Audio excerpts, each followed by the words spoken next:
নমস্কাৰ সকলোকে স্বাগতম জনাইছোঁ মোৰ ইউটিউব চেনেললৈ। তো আজি আমি পঢ়িম তোমালোকৰ দশম শ্ৰেণীৰ তোমালোকৰ চেপ্টাৰ নাম্বাৰ 13 কানাইৰ চাতৰি। ঠিক আছে, তাত তোমালোকৰ লিখক দি আছে শ্ৰীধৰ কন্দলি। তো মই তোমালোকক ইয়াৰ মাজতে এটা কথা কৈছোঁ, তোমালোকে যদি এতিয়ালৈকে মোৰ চেনেলটো তোমালোকে ছাবস্ক্ৰাইব কৰা নাই তোমালোকে ছাবস্ক্ৰাইব কৰিব। ঠিক আছে, আৰু ভিডিঅ'টো লাইক কৰি দিব। তোমালোকৰ এই চেপ্টাৰটোৰ ভিতৰত বহুতো তোমালোকৰ ভিতৰৰ কুৱেশ্যন আছে। ঠিক আছে, তোমালোকক মই শ্বেয়াৰ কৰি আছোঁ, তোমালোকে ওপৰত চাবা। তোমালোকৰ এই চেপ্টাৰটোৰ ভিতৰত বহুতো ইয়াৰ পৰা তোমালোকৰ শৰ্ট কুৱেশ্যন আছে, বৰ্ড কুৱেশ্যন আছে, তোমালোকে সাইডত চাই লোৱা। মই তোমালোকক এইবাৰ পিছত আলোচনা কৰি দিম। তোমালোকক প্ৰথমে মই ভিতৰৰ কুৱেশ্যনবোৰ আলোচনা কৰাই দিম। পাৰ্টৰ ভিতৰত যিবোৰ তোমালোকৰ ভিতৰৰ কুৱেশ্যন আছে, ঠিক আছে, ইয়াৰ ভিতৰত তোমালোকৰ বহুতো ভিতৰৰ কুৱেশ্যন আছে আৰু তোমালোকক মই পাৰ্টভিত্তিক কুৱেশ্যনবোৰ আলোচনা কৰাই দিম আৰু শেষত মই তোমালোকক অতিৰিক্ত কুৱেশ্যনবোৰ অৰ্থাৎ ভিতৰৰ কুৱেশ্যনবোৰ আলোচনা কৰাই দিম। তো প্ৰথমত মই তোমালোকক কবিৰ পৰিচয়ত তোমালোকৰ দুটা কুৱেশ্যন আছে, ইয়াৰ পৰা তোমালোকৰ যিকোনো এটা আহিলে আহিব পাৰে। যদি তোমালোকৰ ভিতৰৰ কুৱেশ্যন আহে কবিৰ পৰিচয়ৰ পৰা তেনেহ'লে এই দুটাৰ ভিতৰত এটা আহিব। ঠিক আছে, ইয়াতে দি আছে যে শ্ৰীধৰ কন্দলীয়া বা কন্দলীয়া কাণখোৱা আৰু ঘুনুচা কীৰ্তন নামৰ দুখন কাব্য ৰচনা কৰিছিল। তোমালোকৰ এই দুটা কিন্তু প্ৰতিবাৰে আহে বা এইবাৰো তোমালোকৰ আহিব পাৰে যে শ্ৰীধৰ কন্দলীৰ ৰচনা কৰা দুখন কাব্যৰ নাম লিখা। তোমালোকে লিখিবা কাণখোৱা আৰু ঘুনুচা। ঠিক আছে, আৰু এটা তোমালোকৰ ইয়াৰ পৰা কুৱেশ্যন আহিব পাৰে ভিতৰৰ কুৱেশ্যন কবিৰ পৰিচয়ৰ পৰা, যে এই পাঠত উদ্ধৃত পাঠটি কাণখোৱা পুথিৰ দ্বিতীয় অংশৰ পৰা কিছু অংশ বাদ দি তুলি দিয়া হৈছে। ঠিক আছে, তোমালোকৰ কুৱেশ্যন হ'ব পাৰে যে এই পাঠটি কৰ পৰা লোৱা হৈছে। ঠিক আছে, তোমালোকে লিখিবা যে কাণখোৱা পুথিৰ দ্বিতীয় অংশৰ পৰা কিছু অংশ বাদ দি তুলি দিয়া হৈছে। ঠিক আছে, এতিয়া আমি শব্দাৰ্থৰ পৰা দেখিম, শব্দাৰ্থৰ টকা। তোমালোকে শব্দাৰ্থৰ পৰা পঢ়িবা, মই তোমালোকক ডাক দি দিম, তোমালোকে এইবাৰ পঢ়ি ল'বা। এইবাৰৰ পৰাই তোমালোকৰ মেট্ৰিকত তোমালোকৰ SSLC এক্সামত 100% কমন পৰিব। ঠিক আছে, তোমালোকে কপিলটো পঢ়িবা, বামন পঢ়িবা, তাৰপিছত তোমালোকে দেৱহূতি পঢ়িবা তোমালোকে, আৰু এইফালে কংস আৰু পিথু, এই পাঁচটা তোমালোকে পঢ়িবা। এই পাঁচটাৰ পৰাই তোমালোকৰ চমুটকা কমন পৰিব। ঠিক আছে, এই পাঁচটাৰ পৰা ইফালে দুটা আৰু ইফালে তোমালোকৰ তিনিটা। ঠিক আছে, মই তোমালোকক এতিয়া তোমালোকৰ পাঠভিত্তিক যিবোৰ কুৱেশ্যন আছে এইবাৰ মই তোমালোকক আলোচনা কৰি দিম। তোমালোকে এটা কথা মনত ৰাখিবা, তোমালোকৰ যি তোমালোকৰ চেপ্টাৰ আছে 16টা চেপ্টাৰ, তাত তোমালোকৰ প্ৰথমত তোমালোকৰ 1 মাৰ্কৰ কুৱেশ্যন দিয়া থাকে, তোমালোকৰ 4টা বা 5টামান দিয়া থাকে। তোমালোকে কাম কৰিবা যে প্ৰতিটো চেপ্টাৰত তোমালোকে 1 মাৰ্কৰ কুৱেশ্যনবোৰ সকলোখিনিয়ে পঢ়িবা। ঠিক আছে, সকলোখিনি 1 মাৰ্কৰ কুৱেশ্যনবোৰ তোমালোকে পঢ়ি যাবা। তোমালোকৰ 1 মাৰ্কৰ কুৱেশ্যনবোৰ বহুতো ইম্পৰ্টেণ্ট। ঠিক আছে, কোনটো আহে কোনটো নাহে বহুতো তোমালোকৰ ঝামেলা হয়। ঠিক আছে, মই তোমালোকক কৈছোঁ তোমালোকে 1 মাৰ্কৰ কুৱেশ্যনবোৰ প্ৰথম 5টা বা প্ৰথম 6টা তোমালোকৰ চেপ্টাৰ ৱাইজ তোমালোকে পঢ়ি ল'বা। তো মই তোমালোকক এতিয়া পাঠভিত্তিক কুৱেশ্যনবোৰ আলোচনা কৰাই দিম আৰু শেষত মই তোমালোকক এডিশ্যনেল কুৱেশ্যনবোৰ আলোচনা কৰাই দিম। ঠিক আছে, তোমালোকক এইবোৰো মই আলোচনা কৰি দিম সম্পূৰ্ণ। ঠিক আছে, তোমালোকে ভিডিঅ'টো সম্পূৰ্ণকৈ চাবা আৰু যদি এতিয়ালৈকে মোৰ চেনেলটো তোমালোকে ছাবস্ক্ৰাইব কৰা নাই তোমালোকে ছাবস্ক্ৰাইব কৰিবা আৰু ভিডিঅ'টোত লাইক কৰি দিবা। পাঠভিত্তিক কুৱেশ্যনবোৰ আলোচনা কৰাৰ আগতে মই তোমালোকক এটা কথা কৈ ল'ব খুজিছোঁ যে তোমালোকৰ ভিতৰত কিন্তু বহুতো ভিতৰৰ কুৱেশ্যন প্ৰতিবাৰে আহিছে। মই তোমালোকক দেখুৱাইছোঁ, তোমালোকে এইবোৰ চাবা কোনটো কুৱেশ্যন কেতিয়া আহিছিল, চনটো তোমালোকৰ ইয়াতে দিয়া আছে। তোমালোকে এইবোৰ শেষত চাবা। প্ৰথমত মই তোমালোকক পাঠভিত্তিক কুৱেশ্যনবোৰ আলোচনা কৰিম, তোমালোকে ভিডিঅ'টো স্কিপ নকৰাকৈ তোমালোকে মিছ নকৰাকৈ তোমালোকে এইবোৰ কুৱেশ্যন যাতে তোমালোকে চোৱা তাৰ কাৰণে মই তোমালোকক আগত এটা দেখুৱাই দিছোঁ। ঠিক আছে, তোমালোকে এইবোৰ কুৱেশ্যন শেষত পাবা ভালদৰে। তোমালোকে মুঠতে ভিডিঅ'টো সম্পূৰ্ণকৈ দেখিবা। প্ৰথমত মই তোমালোকক পাঠভিত্তিক কুৱেশ্যনবোৰ আলোচনা কৰাই দিম আৰু শেষত মই তোমালোকক এইবাৰ এডিশ্যনেল কুৱেশ্যন আলোচনা কৰাই দিম। তো এতিয়া আমাৰ পাঠভিত্তিক কুৱেশ্যনবোৰ তোমালোকে চোৱা। প্ৰথম কুৱেশ্যন কি দিছে, চমু উত্তৰ দিয়া যে কৃষ্ণক টোপনিৰ পৰা জগাবলৈ কোনে আহি যশোদাক কৈছিল, কোনে আহি কৈছিল, শিশুসকলে আহি কৈছিল নে গোপ শিশুসকলে আহি কৈছিল। খ নম্বৰ কুৱেশ্যন কি দিছে যে কৃষ্ণই কিমান দিন টোপনিৰ পৰা নুঠাকৈ আৰু নোখোৱাকৈ থাকিব বুলি মাকক জনাইছিল, কিমান দিন, 4-5 দিন। তোমালোকে এইবাৰ পঢ়ি ল'বা। গ নম্বৰ কুৱেশ্যন দিছে দেৱতাসকলক অমৃত খুৱাবলৈ কৃষ্ণই কি ৰূপ ধাৰণ কৰিছিল, ভেৰি ইম্পৰ্টেণ্ট কুৱেশ্যন, কৃষ্ণই মোহিনী ৰূপ ধাৰণ কৰিছিল। ঘ নম্বৰ কুৱেশ্যন দিছে কপিল মুনিৰ মাতৃ কোন আছিল, কপিল মুনিৰ মাতৃ আছিল দেৱহূতি। ঠিক আছে, তোমালোকৰ এইবাৰ শ্বৰ্ট কুৱেশ্যন আৰু তোমালোকৰ ভিতৰৰ কুৱেশ্যন কি আছে মই তোমালোকক শেষত আলোচনা কৰি দিম। এডিশ্যনেল কুৱেশ্যনবোৰ তোমালোকে ভিডিঅ'টো সম্পূৰ্ণকৈ দেখিবা আৰু চেনেলটো তোমালোকে ছাবস্ক্ৰাইব কৰিবা। মই তোমালোকক অনুৰোধ কৰিছোঁ তোমালোকে চেনেলটো ছাবস্ক্ৰাইব কৰিবা, একো ক্ষতি নহয়, তোমালোকে চেনেলটো ছাবস্ক্ৰাইব কৰিবা। কি ৰূপ ধাৰণ কৰি কৃষ্ণই বলিক চলনা কৰিছিল, কি ৰূপ ধাৰণা কৰি, বামন ৰূপ ধাৰণা কৰি, অৰ্থাৎ বামন ৰূপ ধাৰণ কৰি কৃষ্ণই বলিক চলনা কৰিছিল। তাৰপিছত তোমালোকক 2 নম্বৰ কুৱেশ্যন দিছে ভেৰি ইম্পৰ্টেণ্ট কুৱেশ্যন, যে তথাপি তোহাক দেখনৰ দৰত উৰি যায় মোৰ জীৱ, এই কথাৰ কাৰ উক্তি, এই কথা হৈছে শিশু কৃষ্ণৰ উক্তি। ঠিক আছে, কথাষাৰ কাৰ উক্তি, কাক দেখি কিয় তেওঁৰ জীৱ উৰি যায় বুলি বুজাই লিখা। ঠিক আছে, উৰি যায় বুজাই লিখা। তোমালোকে কুৱেশ্যনটা আকৌ কৰিব পাৰা যে তথাপি তোহাক দেখনৰ দৰত উৰি যায় মোৰ জীৱ, এই কথাষাৰ কাৰ উক্তি, কাক দেখি কিয় তেওঁৰ ভয়তে জীৱ উৰি যায়। ঠিক আছে, তোমালোকে পঢ়ি ল'বা। তোমালোকে এইখিনি মই তোমালোকক দি আছোঁ, তোমালোকে পঢ়ি ল'বা। মই মুঠতে তোমালোকক ভিতৰৰ কুৱেশ্যনবোৰ মেইনলি ফ'কাছ কৰিম। এইবাৰ তোমালোকৰ পাৰ্টভিত্তিক কুৱেশ্যন তোমালোকক ক্লাছ টিচাৰে আলোচনা কৰাই দিছে আৰু তোমালোকে বহুতেই ইউটিউবৰ পৰা ইতিমধ্যে তোমালোকে পায়ে গৈছে। মই তোমালোকক মুঠতে ভিতৰৰ কুৱেশ্যনবোৰ যাতে তোমালোকৰ মিছ নহয়, তোমালোকে যাতে অল এনচাৰ কৰিব পাৰে, মই তোমালোকক এইখিনি আলোচনা কৰাই দিম। 3 নম্বৰ কুৱেশ্যন কি দিছে যে মোহিনী স্বৰূপে অমৃত পিয়লা সাদিলা দেৱৰ কাম কোনে মোহিনী ৰূপ ধাৰণ কৰিছিল, তেওঁ কাক অমৃত খুৱাই দেৱতাৰ কাৰ্য সাধন কৰিছিল। খৰচি মাৰিক ভেৰি ইম্পৰ্টেণ্ট কুৱেশ্যন তোমালোকৰ এইটো কুৱেশ্যন তোমালোকৰ আহিছিলে 2022 চনত, ঠিক আছে। SSLC এক্সামত তোমালোকৰ এইটো 4 মাৰ্কৰ কাৰণে আহিছিল। তোমালোকে উত্তৰটো পৰা যে ভগৱান কৃষ্ণই মোহিনী ৰূপ ধাৰণ কৰিছিল, তোমালোকে বাকীবাৰ পঢ়ি ল'বা, ঠিক আছে। তাৰপিছত আমাক 4 নম্বৰ কুৱেশ্যন দিছে যে মাকৰ কি কি গুণৰ কথা ক'বলৈ শিশু কৃষ্ণৰ লাজ লাগে বুলি কৈছিল, কথাখিনি তোমাৰ নিজ কথাৰে বহলাই লিখা। তোমালোকক মই একেবাৰে চুটি কৰি দিছোঁ। উত্তৰ দি আছে শ্ৰীকৃষ্ণই অভিমান কৰি মাকক কৈছিল যে তেওঁৰ গুণৰ কথা ক'বলৈ লাজ লাগে, কাৰণ তেওঁৰ মুখত লাজ লাগে যেতিয়া তেওঁ বাঁহী বাজতে ওঠ ফাটি তেজ ওলায়, গৰু চৰাবলৈ যাওঁতে কণ্ঠক বনত ভৰি বিন্ধে, মাক যশোদাই তেওঁক খাবলৈ যি একমুঠি অন্ন দিয়ে, সেয়া তেওঁৰ বাবে এপাচি খোৱাৰ পিছতে ভোক নপলায়, ঠিক আছে।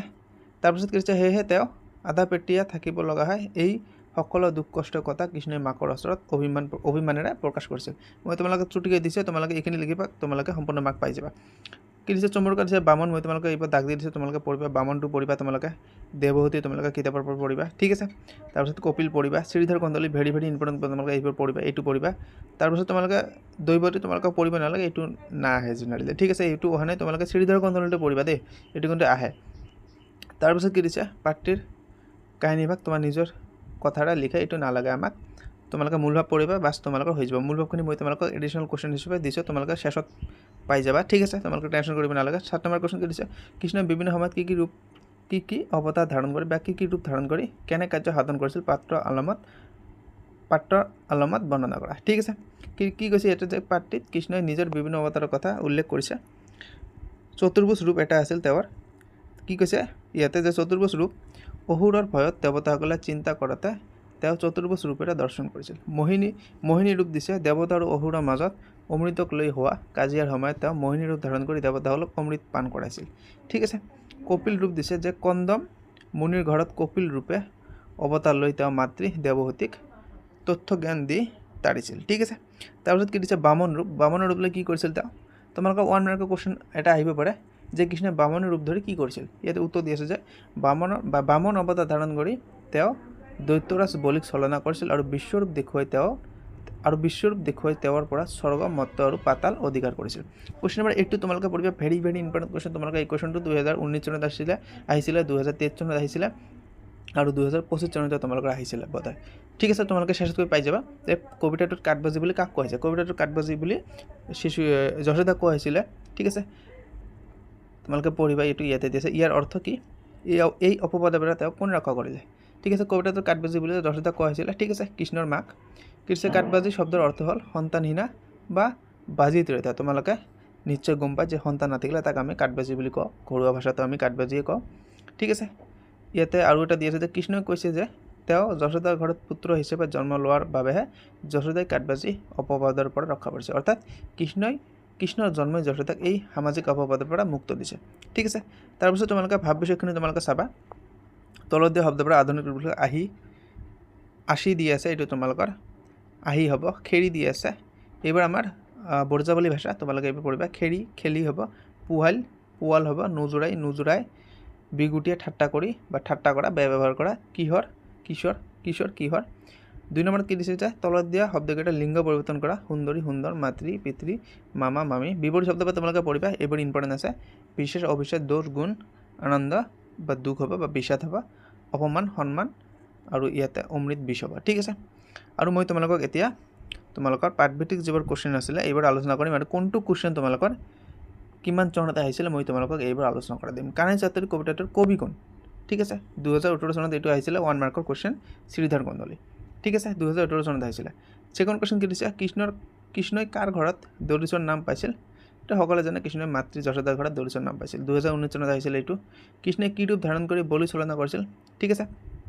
কি ৰূপ ধাৰণা কৰি বলি চলনা কৰিছিল, বামনৰ ৰূপ ধাৰণা কৰি, ঠিক আছে। আৰু তোমালোকৰ এই কুৱেশ্যনটো ঘূৰাই দিব পাৰে যে কৃষ্ণই বামনৰ ৰূপ ধাৰণ কৰি কি কৰিছিল, বলিক চলনা কৰিছিল, ঠিক আছে।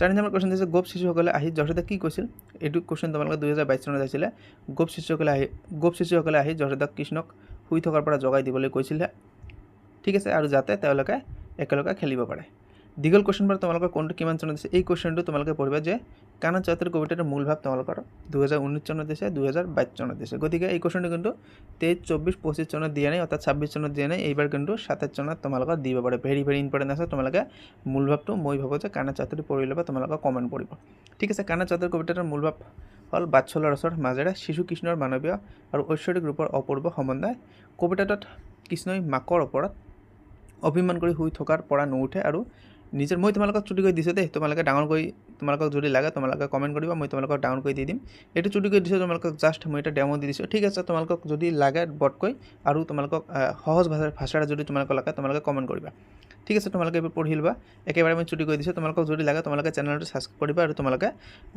কমেণ্টত জনাই দিবা যে ছাৰ আমাক দীঘল কৰি দিব লাগে ঠিক আছে যাতে তোমালোকে 5 মাৰ্কছৰ ভিতৰত যাতে তোমালোকে 5 মাৰ্কছে পোৱা ঠিক আছে আৰু এটা আমাৰ কোৱেশ্চন আছে যে কৃষ্ণই কি কাৰণত মাকৰ ওপৰত অভিমান কৰিছিল কবিতাটোৰ আধাৰত বৰ্ণনা কৰা এই কোৱেশ্চনটো তোমালোকে 2020 চনত আহিছিল আৰু এইবাৰ আহিব পাৰে ঠিক আছে মই তোমালোকক এইবাৰ মই কিন্তু তোমালোকৰ বহুতো ৰিচাৰ্জ কৰি মই তোমালোকৰ এই কোৱেশ্চনবোৰ তোমালোকক আগবঢ়াইছোঁ এই কোৱেশ্চনবোৰ কিন্তু তোমালোকৰ 2023 24 25 চনত অহা নাই গতিকে 27 চনত আমাৰ আহিব পাৰে ঠিক আছে এইবাৰ আমাৰ আহিব পাৰে ঠিক আছে তোমালোকে উত্তৰবোৰ পঢ়িবা ইয়াৰ পৰাই ঠিক আছে তো আমাৰ ভিডিঅ' আজি এইখিনিয়ে তোমালোকক মই আৰু এটা কথা কৈছোঁ তোমালোকে যদি চেনেলটো ছাবস্ক্ৰাইব কৰা নাই তোমালোকে ছাবস্ক্ৰাইব কৰিবা আৰু ভিডিঅ'টোত লাইক কৰি দিবা আৰু অতিৰিক্ত কোৱেশ্চন তোমালোকে এতিয়া চোৱা অতিৰিক্ত যিবোৰ তোমালোকৰ কোৱেশ্চন কাণখোৱা কাব্যখনৰ ৰচক কোন ঠিক আছে কাণখোৱা কাব্যৰ ৰচক কোন কাণখোৱা কাব্যখনৰ ৰচক কোন আছিল শ্ৰীধৰ কন্দলী ঠিক আছে কৃষ্ণই নিজকে কাৰ পুত্ৰ বুলি কৈ মথুৰালৈ যোৱাৰ ভাবুকি দিছিল ঠিক আছে দৈৱকীৰ পুত্ৰ বুলি ঠিক আছে 3 নম্বৰ কোৱেশ্চন তোমালোকৰ পৰা কবিতাটোত কৃষ্ণই নিজৰ